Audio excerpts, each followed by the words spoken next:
L'interview autour de Kamala Harris, candidate à l'élection présidentielle, met en lumière plusieurs aspects stratégiques de sa campagne, tout en analysant son positionnement par rapport à son rôle de vice-présidente et son interaction avec les médias. L'un des premiers points discutés est la question de savoir si Harris est apparue assez tôt dans le cours. Bill Scher, l'analyste politique, pense que non seulement Harris est dans le bon timing, mais que son apparition renforcée dans les médias est récemment exploitée.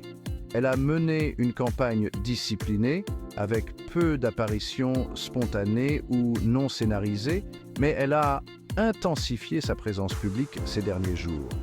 Ce type de timing est souvent vu comme une stratégie pour maximiser l'impact juste avant les élections, quand les électeurs indécis peuvent encore avoir de l'influence. Cela montre une approche méthodique de la campagne où elle évite les erreurs majeures, pas de gaffes ou de moments de crise qui pourraient dominer un cycle médiatique. Un point central de l'interview est la manière dont Harris se distingue de Joe Biden, président sortant. C'est une question classique pour les vice-présidents qui souhaitent succéder à un président en place. Scher souligne que c'est toujours une question délicate, car il faut à la fois montrer de la continuité pour ne pas alarmer l'électorat de base, tout en se démarquant suffisamment pour attirer de nouveaux électeurs ou ceux qui sont déçus. Harris, dans cet extrait, a insisté sur ses idées nouvelles, telles que l'augmentation de l'offre de logement ou le soutien aux petites entreprises, pour illustrer sa différence.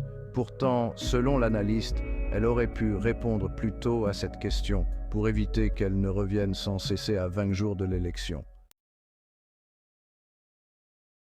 La question de la santé mentale de Biden est abordée de manière prudente par Harris.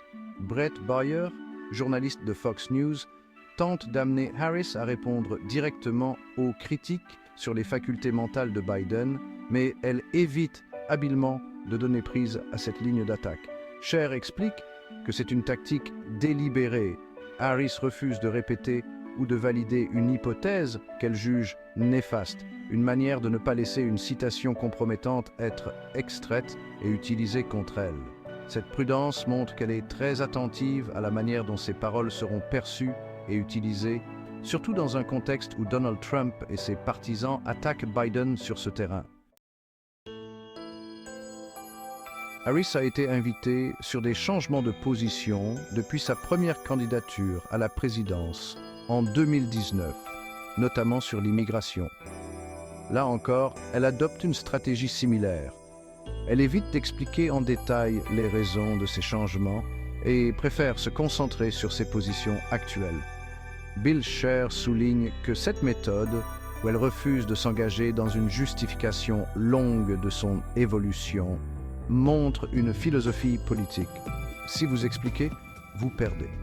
Elle préfère rester centrée sur le message de sa campagne actuelle plutôt que de risquer de s'enliser dans des débats sur le passé.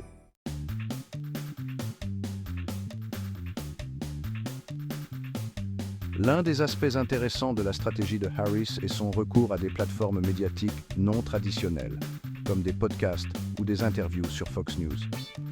Scher fait remarquer que cela montre une tentative d'attirer des électeurs au-delà des médias progressistes habituels, en s'adressant à des publics variés. C'est une tactique similaire à celle de Donald Trump, qui cherche à se présenter dans des contextes imprévisibles pour garder l'attention médiatique sur lui. L'idée est que ces apparitions dans des médias non conventionnels peuvent créer des moments inattendus qui dominent les cycles d'information, surtout à un stade aussi avancé de la campagne. Un autre sujet de discussion est l'effort de Harris pour souligner le soutien de certains dissidents républicains.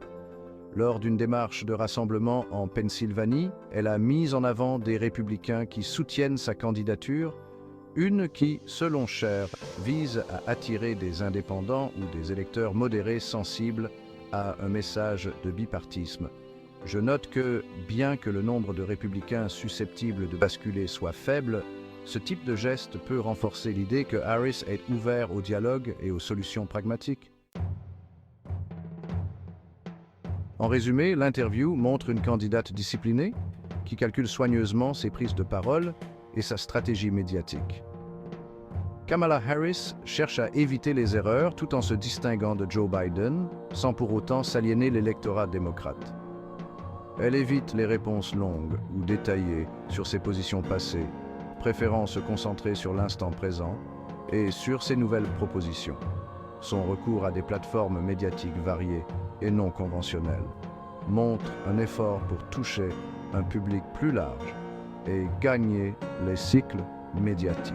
Cependant, la manière dont elle gère les questions délicates, comme la santé mentale de Biden ou ses revirements de position, pourrait encore peser dans l'évaluation des électeurs dans les dernières semaines avant l'élection.